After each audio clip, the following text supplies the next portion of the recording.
Welcome back to What Arty Noobs with General Disturbance. You're looking at the Fifi La Pew Pew. It's a leFH, it's a leaf blower, it's a leFH. Yes, it has so many names because so many people like it and so many people hate it. It's the Tier 5 French SPG, otherwise known as the 105 leFH18B2. And this one is on the North Spawn of Pearl River under the command of Mr. B. Well, you notice, of course, straight off that I didn't mention his real name, because if I did, I have a very strong feeling that YouTube would actually immediately turn around and say, oh no, he's used the wrong word and we can't have that on our channel, and they'd either demonetize it or they would make it not available for all of the advertisers. Now, he's landed in a tier 5 game with only tier 5 tanks in it, so he can penetrate most of these tanks. The 105mm will do 410 alpha, 53mm pen, and 1.91 meters on the burst radius. But he also has other rounds, and I think that Panzer T25, when he's having a duel with the chappie at the moment, he might get the better of that chappie. But we're not going to focus our attention on that one.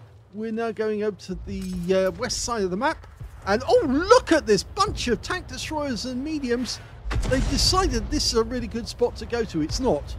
They are actually opening themselves up to getting wiped out in short order. And that's the first kill. A lovely kill on the depth toaster, the Panzer Sebspalapeta 4C. And he's just got another hit on the Su-85, who immediately gets killed by a Cavalier. So he's trying to get the next one. Yeah, not a good spot to go to if there's more than one tank destroyer up there or tank. And the moment you're spotted, pull away quick, because if you don't, you will get annihilated. Oh, well, that didn't end well for the ELC. Just lost a lot of hit points, but so did the Leopard. In fact, the Leopard's being torn to shreds by the Churchill 3 there. But we really haven't got a shot over the mountain into that position. There's the Panzer IV F2, the new premium. Now, that was a bit of a snap, but it was very close to the target. And I think the reason why that one worked was because he actually held the aim steady on a single spot and then fired when he thought he was ready. And so it worked. It actually, even though he wasn't fully dialed in, he got it very close. But he does have the opportunity to get really close now. That was a little too close to the... he put the aim too close to the target movement. Okay, got to give it enough time for the vehicle to go past the distance. You know, you've got to give it a bit of distance to actually reach where the shell's going to be. Now, he's hit that T-34 on the rear, and he's not moving. Oh, that was so close. He'll probably fix his tracks now and move away. Yes, he does. And so that shell's a miss as well. Unfortunate that, but it was well aimed, but RNG just said, no, I'm not going to give you that. Yes, the trick is in trying to work out the exact amount of lead that you put on a target. Oh, and he got the right amount there, because he's just taken out the T-34 for his second kill. Yes, it's getting the right amount of lead on a target that's moving. Generally, you don't want to aim at a target that is moving and just fire when it is moving, because aiming directly at it, because you won't hit it, because it'll pass the point that you aimed at and he'll have gone. But a stationary target like that Churchill 3 at the moment is a very easy target to hit if he stays still, and he sometimes will pull away. We've got 2 Churchill 3s on the way now. If he gives the right amount of lead, he gets that.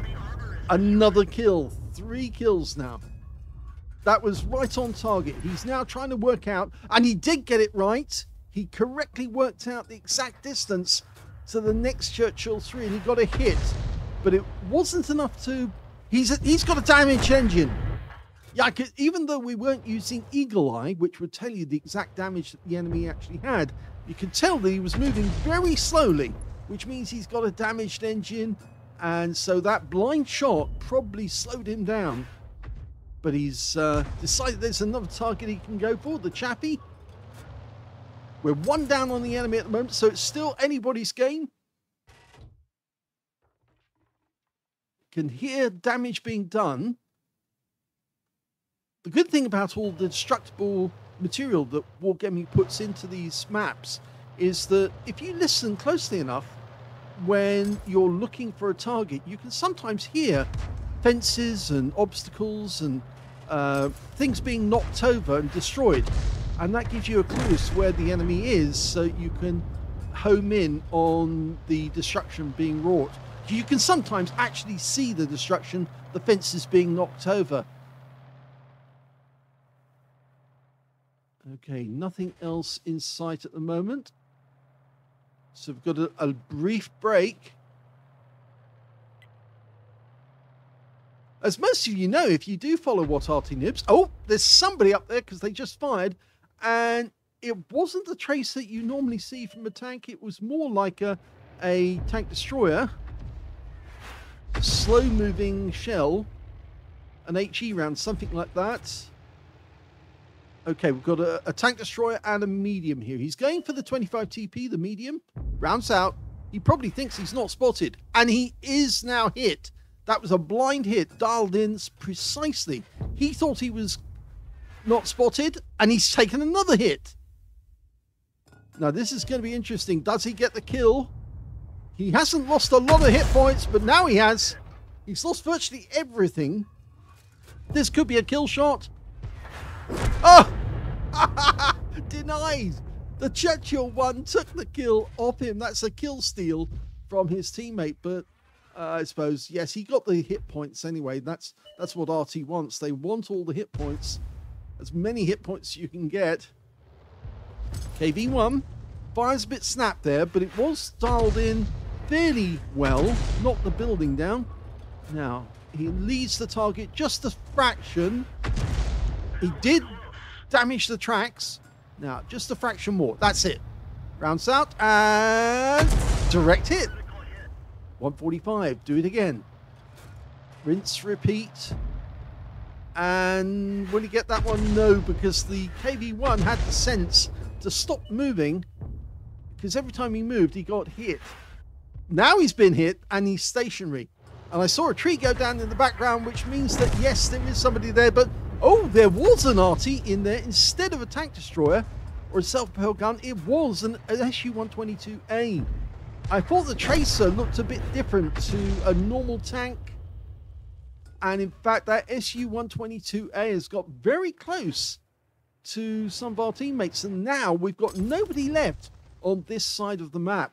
It's completely empty. In fact, although the scores are even, the enemy has the position at the moment. Our guys are homing in on the enemy cap. They found the gorilla. Now he's almost at maximum range for us. In fact, he is over maximum range, because you can tell that because we're grayed out now. The little range bar that goes all the way, or the shell bar, which follows the track of the shell, is now grayed out. When it grays out like that, that's because you are outside the range. Normally the reticule will get very flat, the aiming reticule, and that tells you the maximum extent, like it is at the moment, where it's gone from a circle to an ovoid, and then it goes flat. And when it goes to a little grey line extending from the center, that's when you know you're at maximum. But we don't know where the Honey 3 and the SU-122A have gone. Now, seeing as they're on the west side of the map, and I reckon those tanks are already moving up the west side, and the Honey 3 actually did go back to the cap to try and kill our tanks that are attacking. So the VK3001H is out the game. And the only other tank we've got down there now is the M10 RBFM, and he's badly damaged. Our SU-122 has decided to move to the front of the cap. Now, the Honey 3 had to move along that little road that lies down the back of the enemy cap area, but he managed to maintain his unsighted, and now we've got the Chaffee trying to come in. We've got an obstruction in the way there. Now something is blocking our shot, and it's this big rock. Now he's not going to be able to make that use of that. Side scraping around a rock like this in an Arty is very difficult indeed. And the other problem we've got is we still don't know where the SU-122 is, and we've been spotted, and it's the chappie, and he's spotting us from behind some bushes. He fired an HE round at us and only got 180 hit points, but that's still a lot. He's crossing the cap area towards us, and oh, what a snap! 367, that's a penetrating shot, but we've been spotted again, and that means I think that was probably the chappie, but we don't know if the SU-122A is close. He might be. We might still be spotted. No sign of the enemy. The M10 is having a check around the enemy cap area, and he hasn't found the Homing 3 or the SU-122. So I'm pretty certain that the SU-122 is somewhere near to us at this moment, and we're not spotted. But we may get a notification that we have been spotted very shortly if the Homing 3 is nearby. There's the SU-122. He did come up this side, and we've just lost the M10 to the Homing 3, and he is in sight. Now he's trying to aim for the SU-122 because his sixth sense went off. Fully dialed in. Rounds out. Unfortunately, that hit the ground, and no joy. Fires another one in, and the target's moved. So it's 1 versus 2, and I'm pretty much certain that both those enemies are going to try and kill Mr. B, but he's going to try and invade them and possibly ambush them. Now, the best way of doing that is to actually knock down a few of these trees to actually provide you a bit of cover. At this stage in the game, it doesn't matter that you're knocking a tree down because it's not giving away your position, it's actually providing you with some cover. He's not knocking the trees down. SU-122 is just below us. Now, auto aim on. No. Auto aim on. That's it. Get the auto aim. Brings the gun down. Gets one hit. He didn't auto aim on, actually manually aimed, but he can kill him with the next shot. Yes! So, one more round of standard HE, and then he's using the heat rounds. Oh, no! Only 3 turns up. Too late. But he gets him with 1 round and wins the game and gets a top gun. Mr. B did it again. Well, that's an interesting title to the game. I said, God damn, what a rush. It was very hectic right at the end of the game. I didn't think both of them would turn up at the same time, and it would have been better if the SU-122 had waited until the Homing 3 had actually joined him, and then they both could have gone in at the same time, and then Mr. B would have been left with just getting one of them whilst the other one killed him. But it worked out into Mr. B's favour, and although he didn't auto-aim, he managed to get the gun down enough to actually fire at the SU-122 as he tried to come up and get his gun to bear on Mr. B. I would have thought, actually, it would have been easier for the SU-122 to get his gun on target on Mr. B than it would have been for Mr. B to do the opposite, because this Arty doesn't have much in the way of gun depression, only 4 degrees, but he managed to make it work all the same. That was an ace tanker game for Mr. B. Well, yes, you can see his real name. In the 105 leFH18B2, he got a duelist for taking down 2 tanks who damaged him, a BUSA medal for getting at least 5 critical hits, a Starks medal for getting at least 2 enemy tanks, or killing at least 2, getting 2 hits from the enemy, and losing at least 2/3 of his hit points, and still being alive at the end of the game. On top of that, he got the high caliber for dealing the most damage in the game. And finally, he got a top gun when he killed the Homing 3, because that was his 6th kill. His win rate in the game was very high, 10,488, which shows that he was being very efficient in getting a lot of damage. In fact, actually, it does serve him that he did get all those hits, especially the one that he fired and on the T25 TP, even though the Churchill took the kill right at the end, because he got a lot of hit points out of that one, 261. Anyway, let's have a look at the team score. You can see he's right at the top of the table with 2,575 hit points of damage. He was the only member of his team who managed to get over 1,000 hit points in damage. So, yeah, it just goes to show he was the linchpin who actually saved his team and won the game for them. When it came to the second highest damage, that went to the Chaffee 594, one of the new tanks in the game for Christmas. He got a Confederate for 2,491, which is not much different. There's not much between them on damage, so he was probably sniping some of those hit points. And 1,300 hit points went to the Churchill 3 on one of the enemy tanks. So, yes, one of those Churchills was pretty good. The other one wasn't bad either, because he did get a lot of hit points. But when it came to kills, we can see that it was Mr. B again. 6 kills to him. 4 kills went to the Honey 3, so that guy was a good player. And so was the Churchill 3, the other Churchill 3 with the low hit points. Because, of course, as you saw, he killed both of those Churchill 3s, or at least, did he kill them both? He did get one of them. He didn't get the other one. He got damage on the other one. But yes, he did get the some damage on those guys. Go back to the right page. Okay, and 2 kills went to the Chaffee and the VK3001H and Churchill 1 on his own team. When it came to base XP, he got that one too. So he's got the top in all 3 columns. 1,300 base experience points for Mr. B. The second highest was actually the Chappie 594 on the losing team. He got 772, mainly down to the fact he did get a lot of damage in that game. And the third highest, well, that was shared between the Churchill 3 on his own team and the Churchill 3 on the enemy team. They both got 615 experience points exactly, even though they got different scores, with the enemy obviously scoring a lot more, but that was bumped up by the fact that bumped his score up, even though he was on the losing team. So let's have a look at detail.